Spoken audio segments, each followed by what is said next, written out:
नमस्कार दोस्तों, स्वागत है आपका गंगासागर वीडियो यूट्यूब चैनल में। एक बार फिर से एक गरीब चाय बेचने वाले की कहानी सुनकर आप भी चौंक जाएंगे। तो आइए जानते हैं। किसी गांव में मदन नाम का एक गरीब चाय वाला रहता था। उसके घर में उसकी पत्नी सीमा और उसकी बेटी रीनू थे। रमन गांव में ही चाय बेचता था, इसी से उसका तथा परिवार का खर्च बड़ी मुश्किल से चल पाता था। शाम को मदन जब घर लौटता तो रास्ते में एक नदी बहती थी जिसमें रंग बिरंगी मछलियां रहती थीं। उन मछलियों को वह आटे की गोलियां खिलाया करता था। ऐसा करने से उसके मन को बड़ी शांति मिलती थी और मछलियां भी उससे खुश रहती थीं। गरीब की कहानी। गरीबी के कारण मदन अपनी बेटी रीनू के स्कूल की फीस भी बड़ी मुश्किल से भर पाता था। एक दिन रीनू स्कूल से रोते हुए घर आई।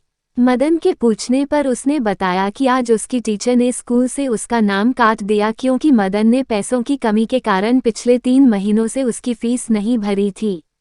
अगले दिन मदन चाय बेचने नहीं गया बल्कि उदास मन से नदी किनारे जाकर बैठ गया और वहीं बैठकर मछलियों को दाना डालने लगा। जब वह वापस जाने लगा तो उस नदी से एक सुनहरी जलपरी निकली और मदन से बोली कि क्या बात है मदन, आज तुम उदास लग रहे हो।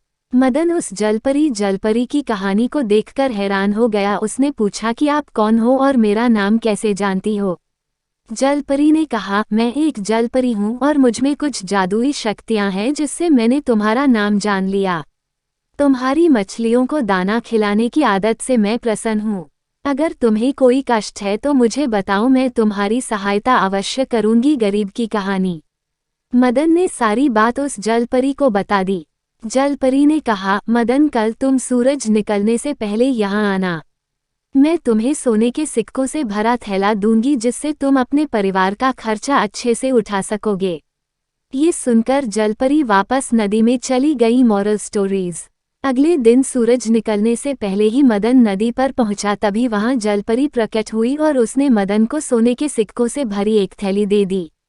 मदन ने जलपरी को धन्यवाद दिया और मछलियों को दाना खिलाकर वापस अपने घर चल दिया तथा उस थैले को उसने एक सुनार को बेच दिया जिससे उसे बहुत सारे पैसे मिले। सबसे पहले मदन ने अपनी बेटी के स्कूल की फीस भरी जिससे कि वो वापस अपनी पढ़ाई शुरू कर सके। कुछ महीने के बाद मदन ने उन पैसों की मदद से एक छोटा सा होटल शुरू कर दिया। उस होटल से उसकी आर्थिक स्थिति अच्छी होने लगी तथा उसने एक पक्का मकान भी बनवा लिया। उसकी जिंदगी का अच्छा स्रोत बन गया। वीडियो पूरा देखने के लिए धन्यवाद दोस्तों। गंगासागर वीडियो यूट्यूब चैनल को सब्सक्राइब करें। कमेंट बॉक्स में बताएं वीडियो कैसा लगा। हाजिर होती है नई वीडियो के साथ। राधे राधे, जय श्री राधे।